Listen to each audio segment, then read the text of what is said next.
There were 2 bloody severed fingers on the cutting board. I lost the thumb and ring finger of my right hand. The doctor asked, "How did you break your own fingers?" I said, "Mom chopped them off with a kitchen knife." The doctor looked at Mom in shock, while the nurse pulled out her phone, seemingly ready to call the police. "After all, I'm a minor, and the doctor has a duty to report. Why did you lie?" Mom's eyes brimmed with tears as she screamed at me, heartbroken. "You're the one who cut off your own fingers."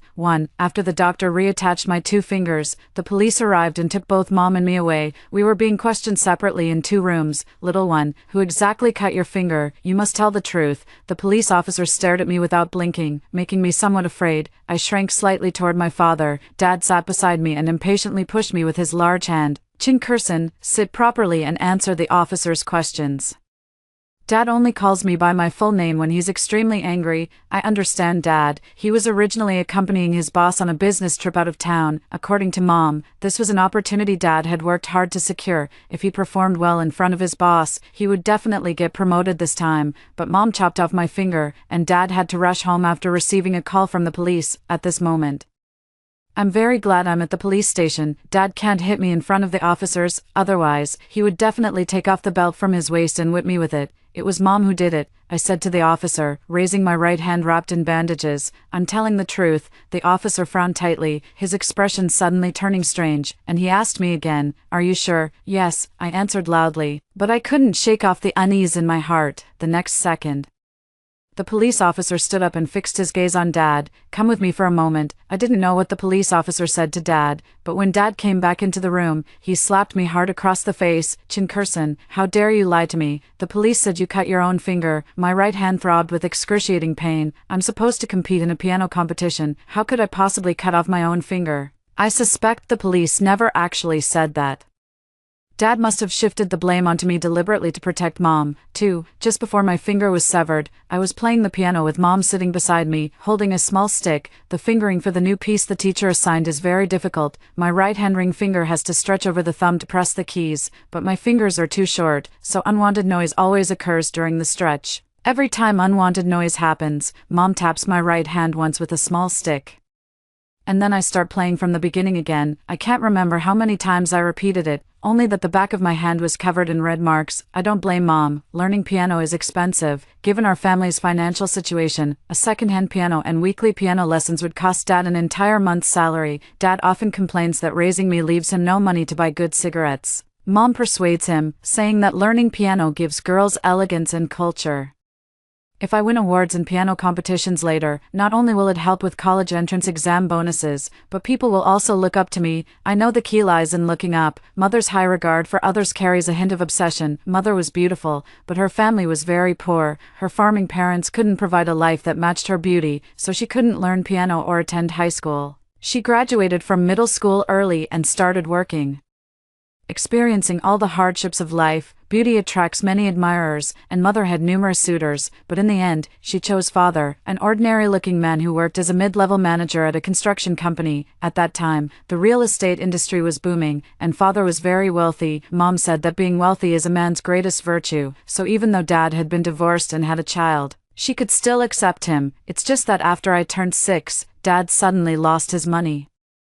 According to Mom, Dad was framed and fired from his company. Like all middle-aged men who failed in their careers, Dad was used to being a leader and couldn't lower his head. He kept hitting walls while job hunting, until finally, through connections with his old boss, he got into a small company. The income was barely enough to support our family of 3. "Dad's life is pretty much set like this now. You need to work hard." Dad often said this to me when he was drunk, Mom said.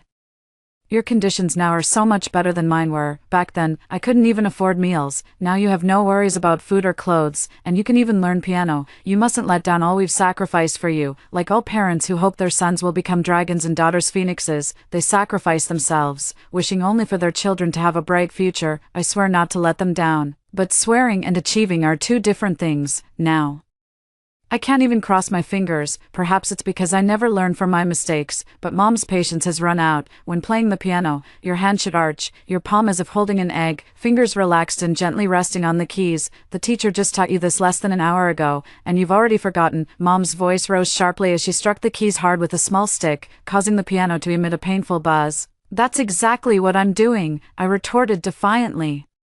Mom's gaze at me held a simmering undercurrent of anger. I looked down. My two hands, their backs sunken and knuckles bent, resembled twisted ghostly claws resting on the piano keys, fingers trembling slightly above them from excessive force. "I'm sorry, Mom, it's all right, as long as you correct it." Mom's tone softened, tossing the little stick aside. I let out a long sigh of relief. Great, Mom wasn't angry anymore. Just as I was about to start playing again, Mom told me to wait a moment. She stood up and walked toward the kitchen. When she reappeared, she was holding a kitchen knife, its sharp blade glinting coldly. Mom approached me with a smile. "Play carefully this time, okay? If you make another mistake, Mommy might have to chop your hands off." The kitchen knife hovered above my head, and I couldn't help but think of the big rooster Mom bought last week to nourish me, its crimson comb and colorful feathers. Mother said this rooster was very expensive. She couldn't bear to eat it herself, and bought it only for my healthy growth. The big rooster wasn't my mother and would never sacrifice itself for me. It darted from the kitchen into the living room, leaped onto the piano, trying to fight for a slim chance of survival. In the end, it lost. Mother grabbed its neck, raised the knife, and with a swift motion, the comb slumped to the ground as blood gushed from its throat, splattering onto the black and white piano keys. As if unsatisfied, Mother chopped off one of its feet and held it up to me, smiling faintly. "Eat this later, it'll make your fingers more nimble," she said. Mother stood there, the bloody cleaver in her hand, her smiling face blurring before my eyes. In my panic, my fingers faltered on the piano keys, producing another jarring dissonance. The air grew deathly still. Mom looked at me the same way she looked at that big rooster. She raised the cleaver, gestured toward my hand, and smiled, saying, "No choice, Mom has to chop your hand off." Mom didn't want to clean up the blood, so I followed her to the kitchen and left my thumb and ring finger on the cutting board. Mom chopped off my finger in a fit of anger. The pain from my severed finger made my head throb violently. I couldn't bear it any longer.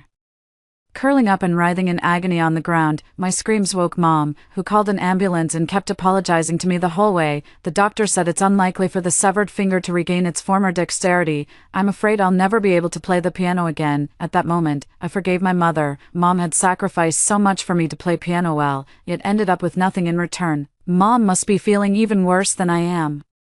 I also understand why she later lied to the doctors and police. If she admitted it, she might have been detained. Mom would become someone with a stain on her record. Dad said others would look down on me, and when I grow up, it might even affect my chances of becoming a civil servant. You don't want to be discriminated against by classmates, friends, bosses, or colleagues, do you? Dad glared at me. No. I shook my head frantically, after returning from the police station.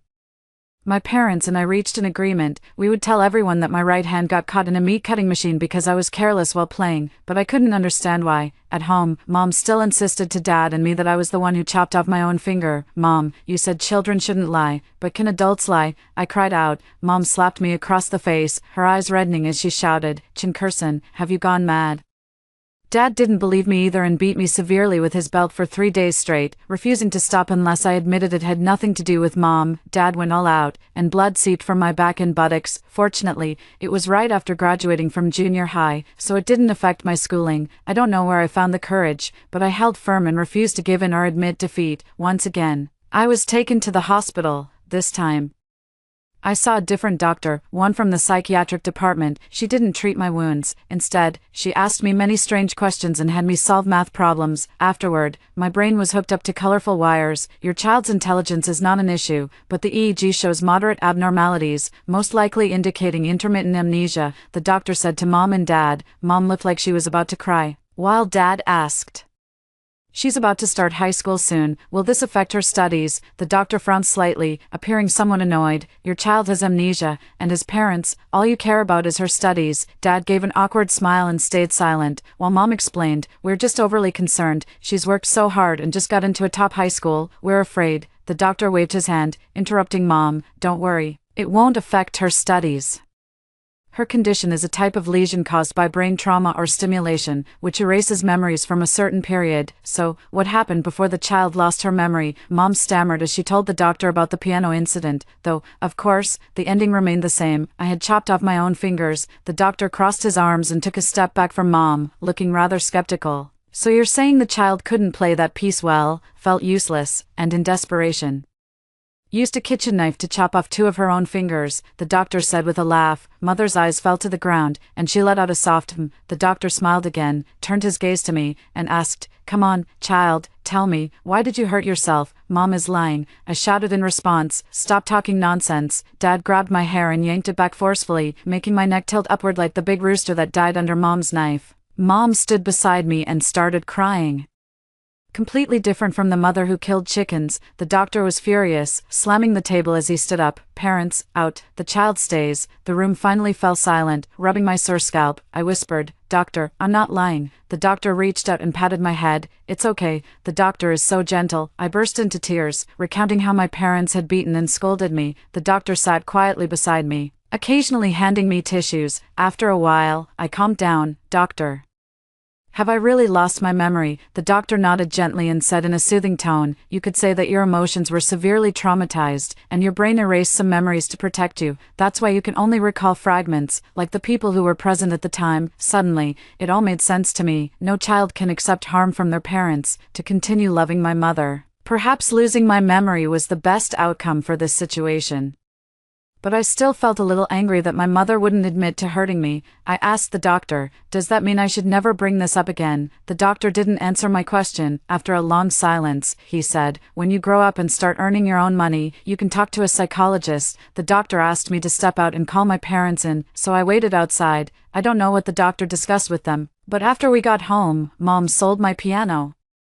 None of us ever mentioned that incident again. My right hand became taboo. Sometimes, when my right hand couldn't hold the food steady and it fell to the ground, my parents would pretend not to see. You should know, in the past, if I accidentally dropped a grain of rice on the table, it would earn me a beating. They said this was the behavior of someone without proper upbringing. I even felt grateful that my fingers had been broken before, for, when I entered high school, tutoring was no longer something my parents worried about. My amnesia worsened, and my academic performance plummeted. I dropped from being in the top 10 of the elite class to ranking near the bottom. The teacher said if I remained at that rank in the next monthly exam, I'd have to transfer to a regular class. Mom was frantic and took me to see a doctor. After the examination, the doctor concluded that my intelligence was normal, my brainwaves were normal, and it didn't seem related to amnesia. Why can't you just make me proud? Mom made me kneel on the floor and stay still. She fetched Dad's belt from the bedroom, folded it in half, and lashed it down on my back like rain. If you don't work harder, your dad will run off with Chinyang and his mom. Do you want to be a child without a father? Why can't you be a boy? 5. Chinyang is Dad's child from his previous marriage. My half-brother who is 5 years older than me.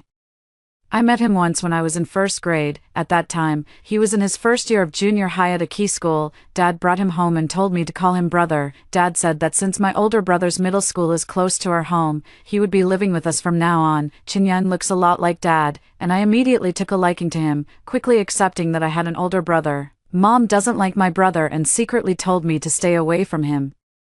She even gave him Dad's foot towel to use as a face towel. Isn't this what Dad uses to wipe his feet? I said. What nonsense are you talking about? This is clearly a new towel, Mom said seriously. But I saw Dad. You must have seen wrong. While Mom wasn't paying attention, I secretly sniffed the towel. It smelled faintly of laundry detergent. My brother stayed at our house for a week, and my initial happiness gradually turned into unhappiness. He kept fighting with me over the TV, causing me to miss my favorite cartoons. When he snatched the remote control from my hands yet again, I jumped up and wrestled with him, but ultimately couldn't match a boy's strength. He grabbed me by the neck and slammed me hard against the wall. Believe it or not, I'll strangle you. I struggled desperately to pry his hands away, kicking wildly at his lower body. My brother, provoked, tightened his grip, his face twisting into a strange smile. Once you're dead, no one will compete with me for Dad's love. His house and money will all be mine. I couldn't breathe, my face turning crimson as my consciousness began to fade. Perhaps it was my brother who was afraid. He let go of me. I collapsed onto the floor, my head spinning, overwhelmed by an indescribable emotion. I shouted at him, Dad is mine. Dad's foot towel is yours. You use Dad's foot towel to wash your face. Just wait until you turn ugly and stinky. My brother's face instantly stiffened. Early the next morning, all the elders in the family arrived. Mom cried to my brother, what have I ever done to wrong you? How could you slander me like this? My brother remained expressionless and pointed at me. Chin Kirsan said it. Mom looked at me in disbelief. Dad asked coldly, Kirsan, tell me, did your mom really use a foot towel to wash your brother's face? I stared at Dad in shock. Didn't he realize that was his own foot towel?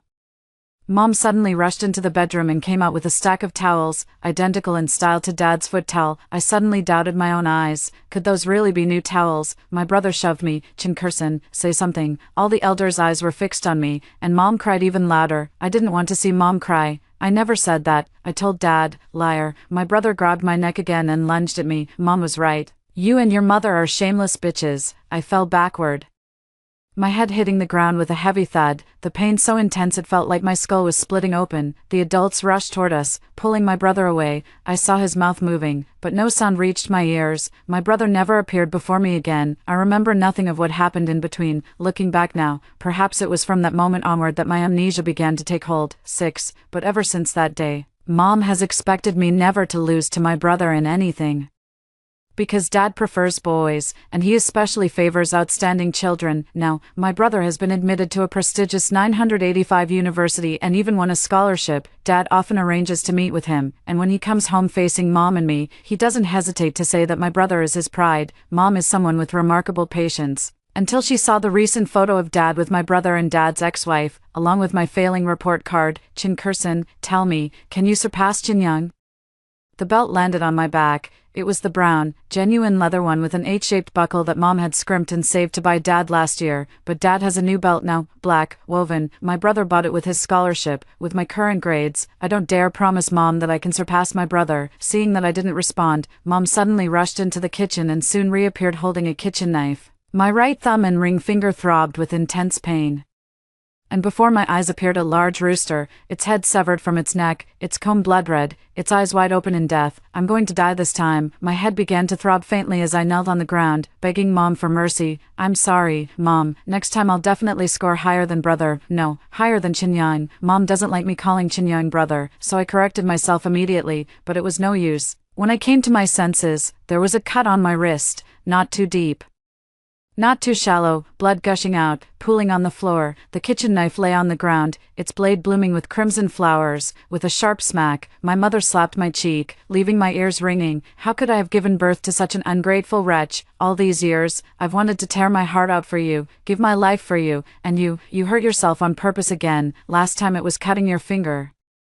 This time it's slitting your wrist. Do you want the police to take me away again? Mom's face wore an expression of disgust. I froze. Clearly, it was Mom who hurt me, so why does she still refuse to admit it? Suddenly, she picked up the knife from the floor, shoved the handle into my hand, grabbed my bleeding wrist, and yanked hard, bringing the blade against her neck. Since you hate me so much, then kill me. Come on, strike here. Mom's strength was surprisingly great. I couldn't break free, and could only watch helplessly as my hand holding the blade slid across her slender neck, leaving behind a trail of fine, vivid blood droplets. On the blade, the blood droplets streaked past the blood plum blossoms, the red flowers seeming to be severed into two halves. I screamed, mustering all my strength to break free from Mom, and flung the kitchen knife far away. Clutching my head, I cried out, Mom, I'm sorry, it's my fault. I shouldn't have chopped my fingers, shouldn't have cut my wrists, shouldn't have called the police. I'll definitely surpass Chinyang. Please forgive me. To calm my mother's anger, I had no choice but to admit that I was the one who did all this. I did consider seeking help from my teacher, but I quickly dismissed the idea. My grades slipped, and my teacher talked to me.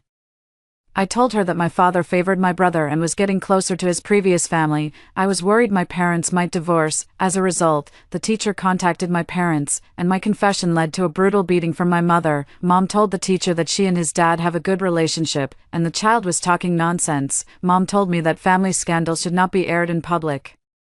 The teacher said that students' task is to study hard and not blame their parents for declining grades. Adults are more fond of forming cliques than children. The teacher wouldn't believe a child. Fortunately, there was one person willing to believe me. 7. He was my good friend, and my only friend. We were high school classmates. His name is Lu Yunqi. We met after seeing the results of the second monthly exam following our enrollment. At that time, I had fallen out of the top 10 rankings in the entire grade. Unable to accept my declining grades, I hid alone in the sports equipment room during evening self-study and cried, Hey, are you human or a ghost? A cold voice rang out. I looked up. Under the moonlight, a tall boy stood before me, silhouetted against the light, holding a broom high in his hand. Seeing the broom about to hit me, I quickly covered my head and shouted, I'm human. I'm Chin Kursen from Class 1, Grade 10, Rocket Class.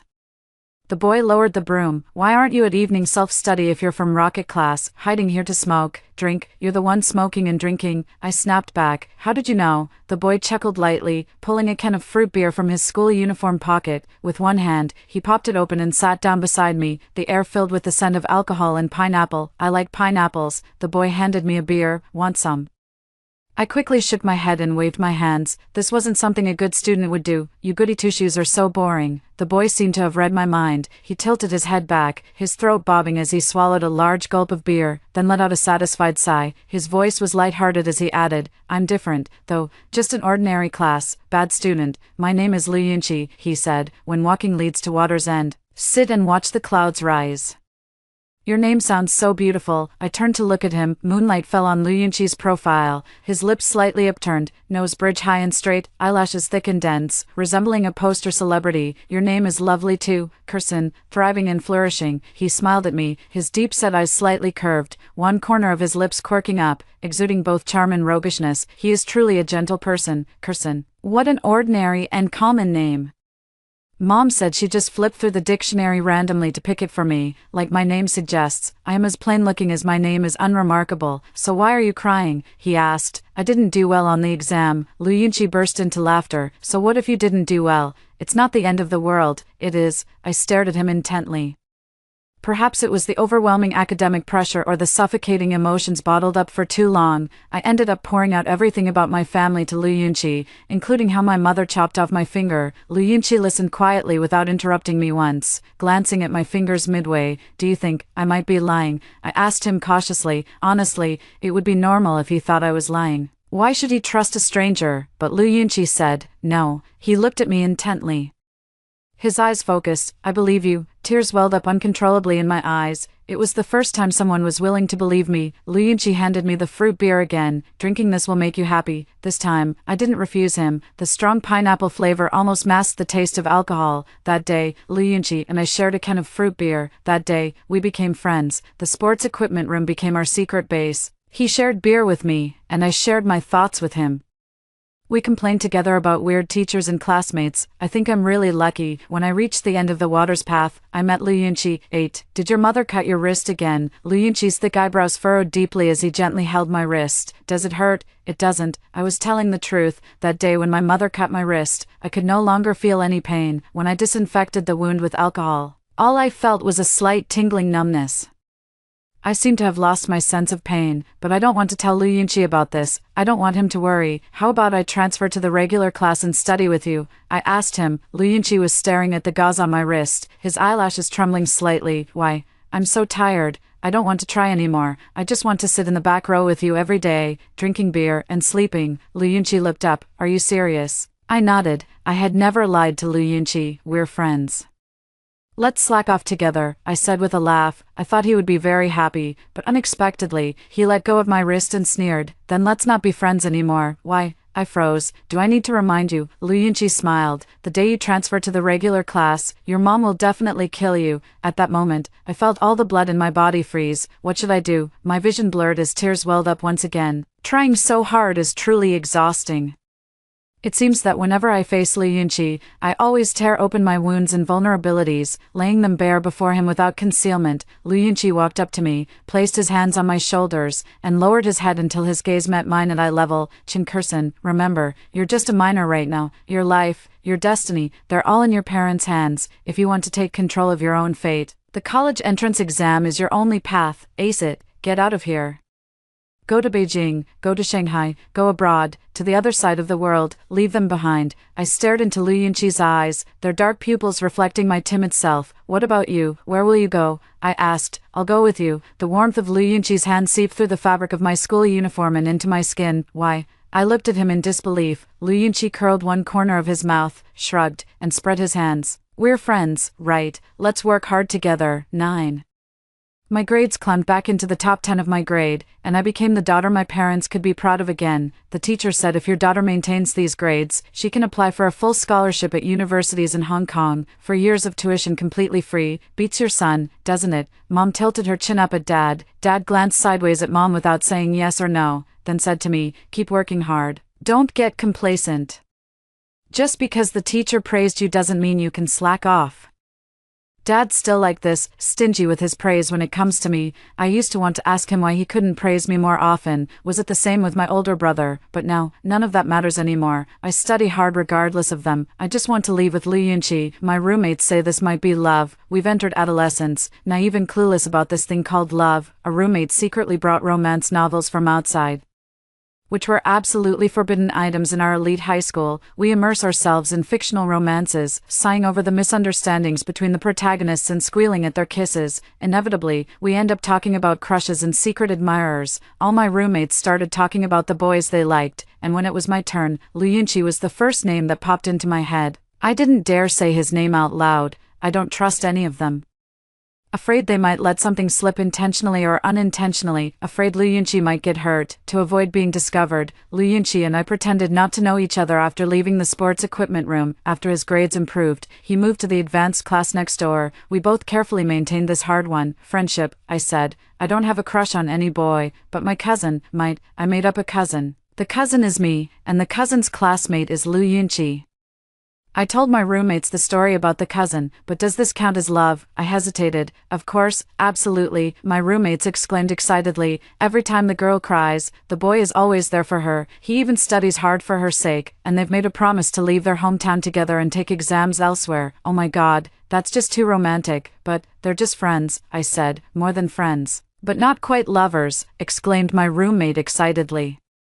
Now it's just a matter of time before one of them breaks through that thin barrier. Breaks through. Tell your cousin to say to him, I have a boyfriend. If he gets nervous, he must like your cousin. What if he doesn't react? I asked. Then he doesn't like her. Just go back to being regular friends. I don't know if what Lu Yunqi and I have is friendship or love, but I lacked the courage to pierce through that thin layer of paper. I was so ordinary. Lu Yunqi's feelings for me couldn't possibly be love. More than fearing Lu Yunqi didn't like me, I was terrified he might tell me he liked another girl. I couldn't bear the thought of someone else by his side. Carrying this question in my heart, Lu Yunqi and I walked through 3 years together, all the way into the college entrance examination hall, the day after the college entrance exams ended.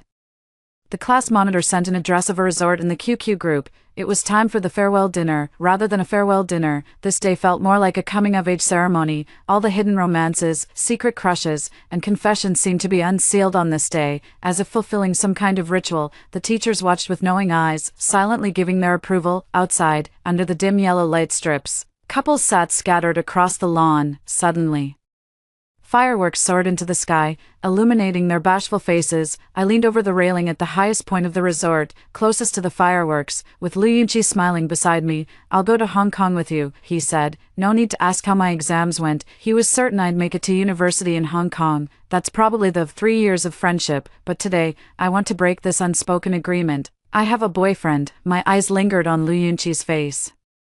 Not wanting to miss any change in his expression, Lu Yunqi turned his head, his obsidian-like eyes reflecting my nervousness. He looked at me with a smile, his expression unchanged. After a long while, he said, I see. My heart sank. Sure enough, he didn't like me. On the lawn, shy faces pressed close together in pairs. Suddenly, I found courage. Turning around, I met Lu Yunqi's gaze directly and said, what I asked was, I know. Lu Yunqi interrupted me, his deep-set eyes slightly curved. We're friends, but we could also be lovers. Fireworks streaked across the sky like meteors, bursting into a brilliant blue blossom, dazzling and magnificent. The future is long, and I'll be by your side, he said playfully, winking at me. Our eyes met, and we laughed together in perfect harmony. Lu Yunqi knew what I really wanted to ask, whether he likes me or not. That question isn't important. What matters is that I hope he'll always stay by my side, no matter in what capacity. As fireworks dissolved into the darkness, my phone suddenly rang. It was Mom calling, annoyed. I didn't want to answer, yet I didn't want to trigger her fragile nerves either. Lu Yunqi answered the call for me. The next second, Mom's shrill cry pierced through. Kirsten, your dad is dead. He was killed by your brother. 10. Under the dazzling grand fireworks, Dad was pushed off the building by his brother. He was at his ex-wife's home. A 7-story residential building without any anti-theft guardrails. Onlookers said that when Dad died, his eyes were fixed on the upper floor, bulging halfway out as if they were about to fall from their sockets. I suppose no one could bear the thought of dying at the hands of their own child. When my brother was taken away, I saw my father's ex-wife for the first time. She was a plain-looking middle-aged woman with narrow, triangular eyes, prominent cheekbones, and extremely thin lips. Her head was covered in frizzy, permed curls that failed to conceal her scalp. She screamed my brother's name hysterically, kneeling on the ground and begging the police not to take her son away. And then, she saw me and Mom. Those nearly lifeless eyes suddenly erupted with terrifying hatred. She let out a scream, scrambled up from the ground, and charged at me, her skeletal hands clamping around my neck with brutal force. Just like brother had done. Bitch, it's all your fault. It's all because of you. Why don't you die? Why don't you die? Her strength was immense, and I nearly blacked out. The police swarmed around us, twisting her hands behind her back. I collapsed to the ground, coughing violently, while my mother hurled vicious curses at her. She seemed utterly indifferent, her words incoherent. What's so great about you? Going to university in Hong Kong guarantees success, even if you succeed. You're still just a woman, a cheap slut ridden by thousands. If it weren't for you, my son wouldn't have pushed his father. If it weren't for you, I couldn't make out the rest of her words. Like someone blackout drunk, I've lost my memory again. When I came to, I was already sitting in the living room at home, facing my mother with swollen, red eyes. She told me that my brother pushed Dad because he couldn't stand me being better than him after getting into a top-tier university. 985, my brother became addicted to gaming. Never earned any scholarships, and failed courses every year. He had been lying to Dad all along. By graduation, he hadn't even gotten his degree certificate and couldn't find a decent job. When Dad asked someone to help my brother find a job, he learned the truth and went to his ex-wife's house to confront my brother. The two of them had a heated argument, during which Dad pulled out a woven belt from his waist and lashed at my brother. In response, my brother pushed Dad down the stairs. Mom sneered. So what if Chinyang is his son? His life is ruined. I didn't quite believe Mom. She hates my brother. So what she said might not be the whole truth. I went to the police station to talk to an officer, and his account was almost identical to Mom's. The only difference was that it was my dad's provoking words that triggered my brother. Your dad told your brother that you're going to university in Hong Kong with a full scholarship, and that your brother is worthless. All these years raising him were a waste. Your brother couldn't take it and lashed out at your dad. Will my brother get the death penalty? I asked. Not necessarily. If you, as the victim's family member, can provide a letter of forgiveness, your brother may receive a lighter sentence, the policeman said. After a moment of silence, he then asked me in return, are you willing to provide that letter? Would you forgive someone who tried to strangle you? I shot back at the policeman. The policeman fell silent. I couldn't find any reason to forgive my brother. He had almost strangled me to death once. He used to be my nightmare, someone I could never hope to match. He was like the lead sheep in the flock, while the shepherd's whip only falls on the last sheep. Now, the shepherd and the lead sheep have disappeared. The only remaining sheep has gained its freedom. 11. After learning that a letter of understanding could help reduce her brother's sentence, Dad's ex-wife came to see Mom. Mom sent me out of the house. I knew she was afraid Dad's ex-wife might hurt me, and she also thought kids shouldn't be involved in adult conversations, but she forgot to turn off the home surveillance camera. I opened the shared camera feed on my phone, and a woman with half-gray hair appeared on the screen. Dad's ex-wife turned gray overnight. I was about to turn up the volume when Lu Yunqi snatched the phone from my hand, laughing. Don't watch. What they're like doesn't matter, right now.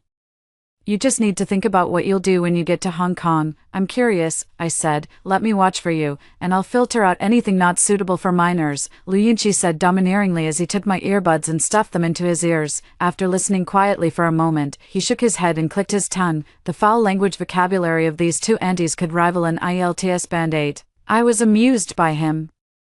I scored an 8 on my IELTS and received offers from 4 universities in Hong Kong. Lu Yunqi is just like me. His promises to me have never been broken. A thought struck me. Lu Yunqi, let's go to Hong Kong Disneyland together. Lu Yunqi didn't answer me. He stared at my phone, his eyes suddenly widening. A bad premonition surged in my heart as I leaned over to look. On the phone screen, Mom was running wildly with her hands covering her face, blood seeping through her fingers, while Dad's ex-wife was chasing her with a knife. 12. The police saved Mom, but her face was disfigured. A deep wound, visible to the bone, ran from Mom's left temple across the bridge of her nose and disappeared into her right jaw. Mom's beautiful face had turned grotesque. I'm going to Hong Kong with you, Mom said to me. Why? I instinctively resisted. Mom didn't notice my emotions and continued on her own. Your dad's ex-wife is a lunatic. She wants to kill me and you too.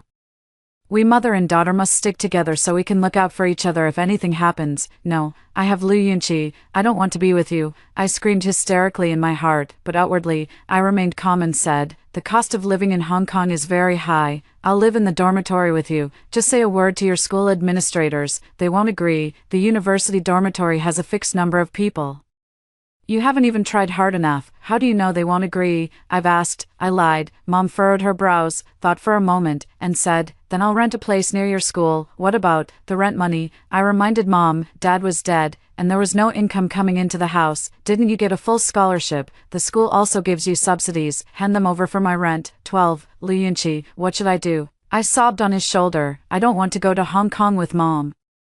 You can tell her directly. Lu Yunqi gently patted my back, comforting me. I don't dare. She's my mom, I said with difficulty. Those words sounded too cowardly. I didn't want Lu Yunqi to think I was a coward. I stood up and wiped away my tears. How about this? We go to Hong Kong today. My mom doesn't have money, so she won't be able to follow us. Are you sure? Lu Yunqi looked at me expressionlessly. She could sell her house, borrow money. If she wants to find you, she definitely will.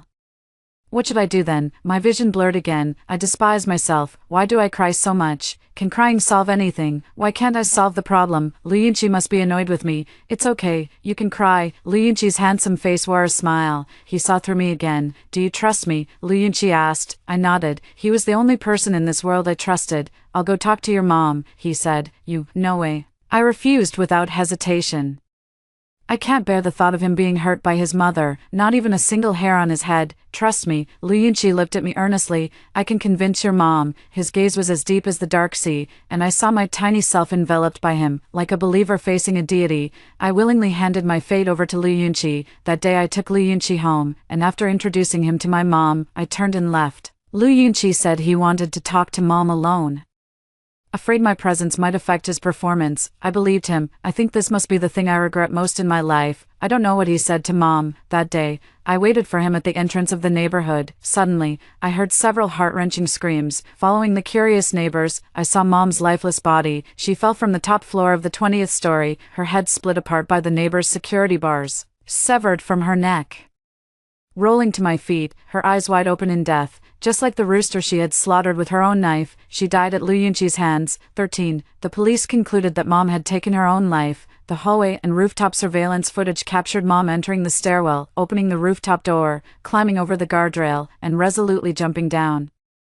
The year I graduated from high school, I lost both my parents. Dad was killed by his half-brother, and mom took her own life. The news said mom and dad were deeply devoted to each other, and mom became the woman people spoke of with admiration for her profound love. I became a well-known orphan far and wide. Spectators sighed at my misfortune, yet also gave me thumbs up for my achievements. Countless kind-hearted people were willing to sponsor me.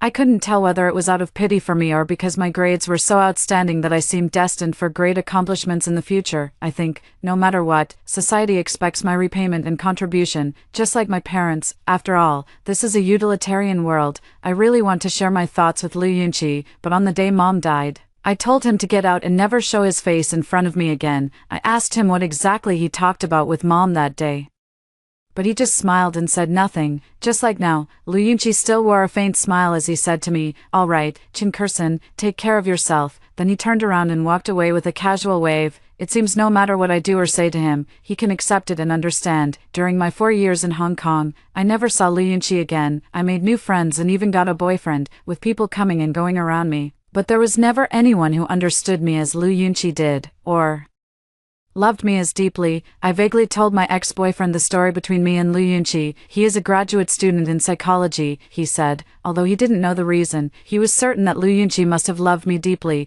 and as for me, it was dependence, but even more so, love towards Lu Yunqi. I smiled and asked him, "When I was with you, I had another man hidden in my heart. Weren't you even jealous?" My ex-boyfriend shrugged. I won't boast about being a magnanimous man, but someone who studies psychology inevitably has some psychological quirks. You could say I'm a bit messed up. I laughed. He was just as humorous as Lu Yunqi. That's why I liked him. My ex knew about my parents' situation and that I'd suffered from amnesia. Although I never had a relapse during those 4 years of university, he always believed I should see a psychologist, preferably with hypnosis therapy, to help me uncover the past I had forgotten. Back then, I didn't want to recall the past.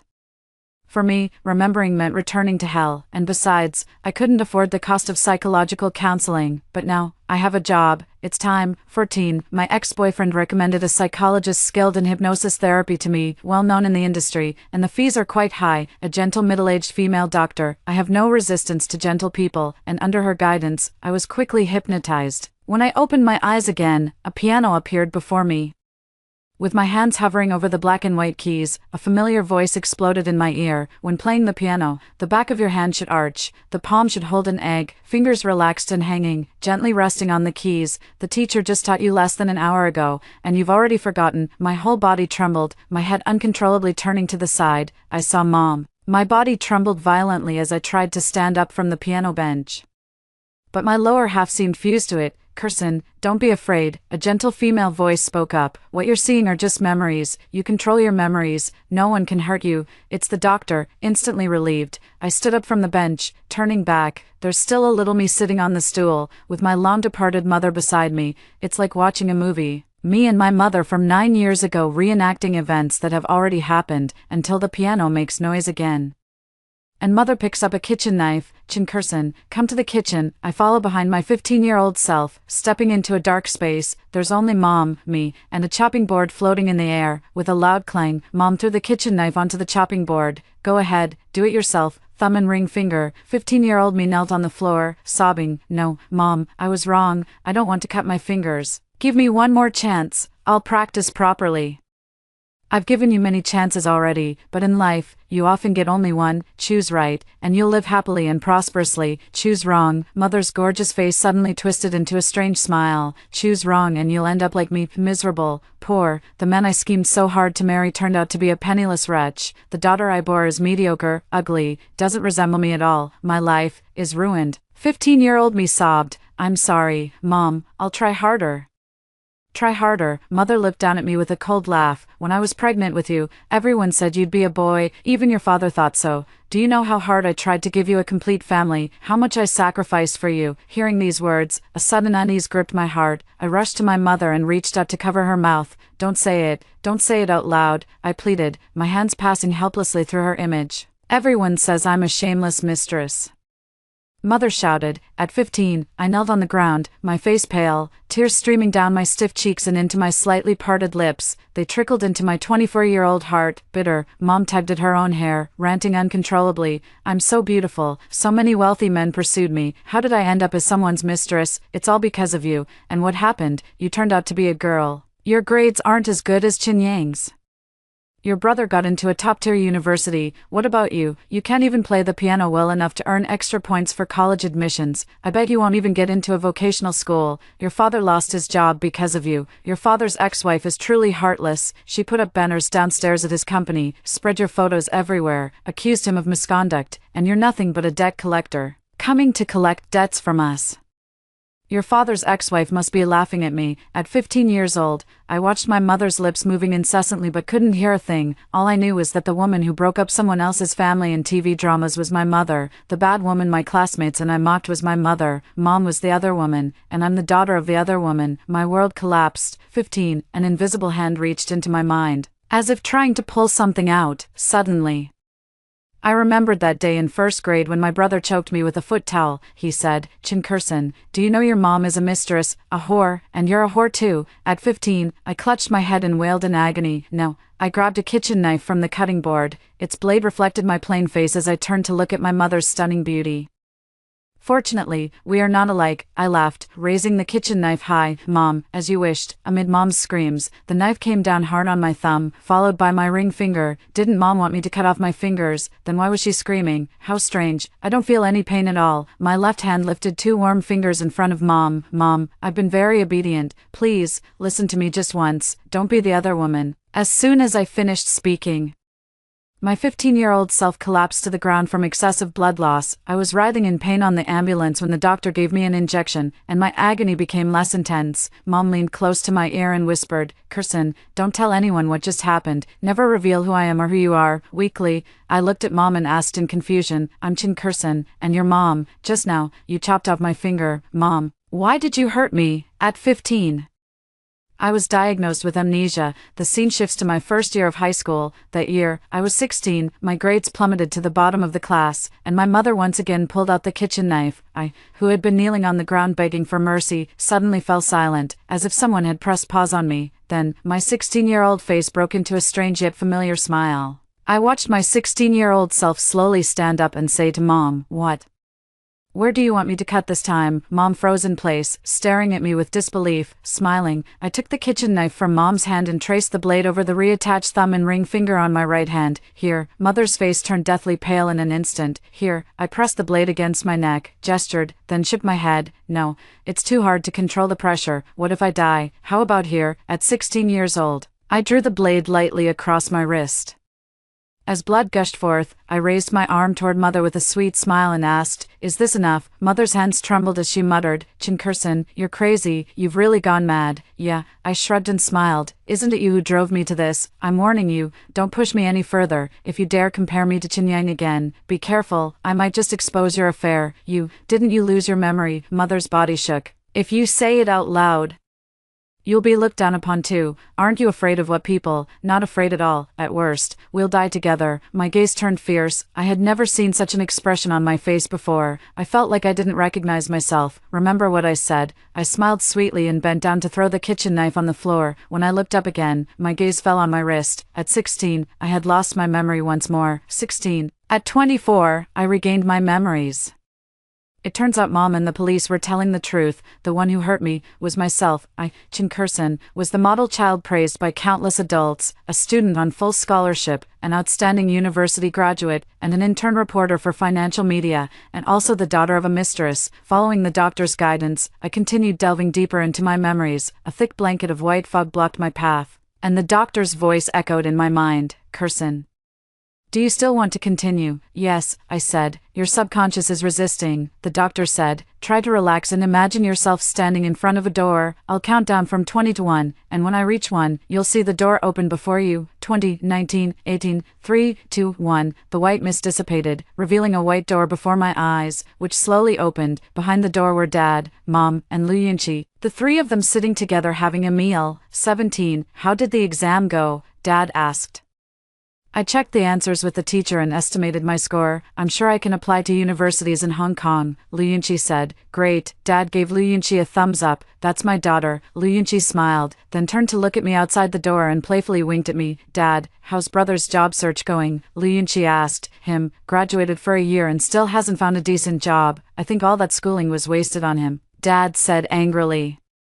Mom thoughtfully picked up a piece of chicken and placed it in Dad's bowl. "Don't just talk, eat. This rooster was freshly slaughtered. Try it and see how it tastes." Then she picked up a chicken foot and put it in Lu Yunqi's bowl. "Eat the chicken feet. It'll help you grasp more money." Lu Yunqi's chopsticks bypassed the chicken foot and picked up a clump of white rice instead, stuffing it into his mouth. "Our teacher said that since brother graduated from a top university, he shouldn't have trouble finding a job unless something went wrong when he graduated." Dad's expression turned alert. "What problem?" The teacher was just speculating. Lu Yunqi shrugged. "It might be failing grades, plagiarism in his thesis, or the school not letting him graduate. You know how proud brother is. He'd never tell you the truth. Why don't you help him find a job instead?" Dad slammed his chopsticks on the table and pulled out his phone. "Chinyang, my old friend's company has openings. He thinks you'd be a good fit. Send me photos of your diploma and degree certificate." Lu Yunqi turned around, smiling at me. When he turned back again, the scene had changed. Dad dissipated like smoke, leaving Mom and my 18-year-old self standing face to face. "Mom, this is my classmate Lu Yunqi. He has something he'd like to say to you."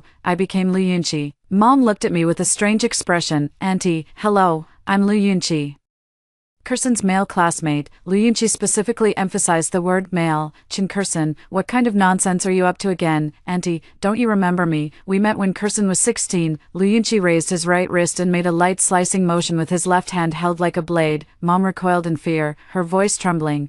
What are you? Get away from my daughter." Lu Yunqi smiled and said, "To be precise, Curson is me. And I am Curson. I am who she wished to become. And also the boy you liked. It's just a shame I couldn't change Curson's biological sex. You must be very disappointed." Mom fell to the ground, her lips trembling too much to speak. "Curson doesn't want you to go to Hong Kong with her. Could you not go?" Lu Yunqi asked. Mom got up from the ground and replied without hesitation, "Why not? She's my daughter. We're the closest family. I don't care what you are. If you don't get out of my daughter's body right now, I'll find someone to perform rituals and have them scatter your soul to the winds." Mom rushed into the bedroom and brought out a deity statue. Lu Yunqi sighed and shrugged his shoulders. "All right, you've scared me." He put away his smile, closed his eyes, and when he opened them again, his expression looked exactly like mine, as if something had truly left my body. Mom looked me up and down. "Is that you, Curson?" "Yes, Mom." I still appeared as Lu Yunqi. Then, I heard Lu Yunqi imitate my tone and utter the cruelest words in this world. He urged Mom to die, otherwise, he would announce to neighbors, friends, classmates, and even strangers that she was a shameless mistress, and I, Chinkerson, the top student on the school's honor roll with a full scholarship, would confess to the journalists interviewing me that I was the daughter of a mistress. From now on, No matter whether I excel or surpass my brother, people will remember my disgrace before acknowledging my achievements. This time, Mom didn't even have the energy to scold me. Her vitality seemed drained by Lu Yunqi, withering rapidly. How could Mom expect a mere idol to drive away demons? Her god, listening daily to curses, desires, and resentment, has no divine power left to spare. Lu Yunqi walked up the stairs. Heading downward, Mother walked up the stairs, heading upward. Mother leaped into the air. I pulled open the door, and sunlight streamed in. Lu Yunqi stood at the door, smiling with an air of playful defiance. Hi, Chen Kursen, long time no see. The doctor diagnosed me with dissociative identity disorder and recommended weekly therapy sessions. Next time, I'll try talking to Lu Yunqi, now that you're an adult with enough capability and awareness to protect yourself. I think he'll feel at ease leaving. Don't be afraid, Kursen. I'll accompany you through the treatment, the doctor gently promised me. Okay, I said. After the hypnotherapy session ended, I declined my ex-boyfriend's offer to drive me home and took a taxi instead, heading straight to Hong Kong Disneyland. 19, at the entrance of Disneyland, Lu Yunqi, I called out his name. He stood beside me, looking at me with a smile. You've broken 2 promises. What? He was puzzled. After the college entrance exams, I said we'd go to Disney together. Oh. Lu Yunqi deliberately drew out his tone, wagging his index finger. I remember your father's ex-wife was hunting your mother at that time. I was busy helping you check surveillance footage and didn't agree to you. It's too late for you to refuse now. I stepped into Disneyland. Lu Yunqi laughed. Not agreeing doesn't mean refusing, right? What about the second promise? You said the future is long, and you'd stay with me. I looked straight at him. Lu Yunqi averted his gaze, his eyelashes lowering. I think the doctor is right. You're capable enough to protect yourself now. You don't need me. I do. I told him firmly. You know that. 20. During my freshman year, I asked high school alumni about Lu Yunqi, but no one knew him. High school yearbook, graduation photo. Lu Yunqi is nowhere to be seen. At that moment, I concluded that Lu Yunqi did not exist in this world. He only existed in my mind, a personality split from my own. Strangely, I wasn't afraid at all. I'm just a little disappointed, and a little excited. The day Mom died, he disappeared. I minored in psychology, yet I could never wake Lu Yunqi. I even dated a psychology major boyfriend. He thought I wanted to recover lost memories and asked his advisor for help. I refused. I know that retrieving lost memories will inevitably awaken Lu Yunqi. However, it is unwise for a defenseless student to expose their dissociative identity disorder at school.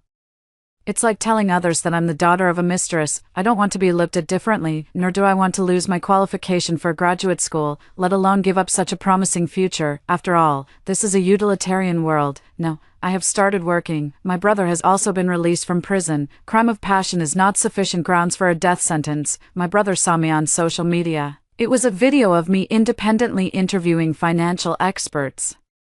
He sent me a private message on my account, subtly writing, Kursen, I'm out of prison, my mom has gone mad, and your mom has passed away. I think the grudges of the previous generation should end with ours. I want to visit you, but I'm a bit short on cash. Many jobs won't hire people with criminal records. I heard Hong Kong pays well. Maybe I could use your brother's identity to go there and start a new life. I imagine my brother must have felt quite pleased with himself when he wrote that message. He is the only person in this world who holds leverage over me, but my brother doesn't know that there's someone named Lu Yunqi in this world. He is the person I met when I reached the end of my rope. I finally awakened him. Lu Yunqi reached out his hand to me. If you need me, I'll be by your side. I promise I'll always be with you. I'll protect you forever, forever loyal to you. My left hand and right hand are intertwined finger by finger, because I love you, as I love myself.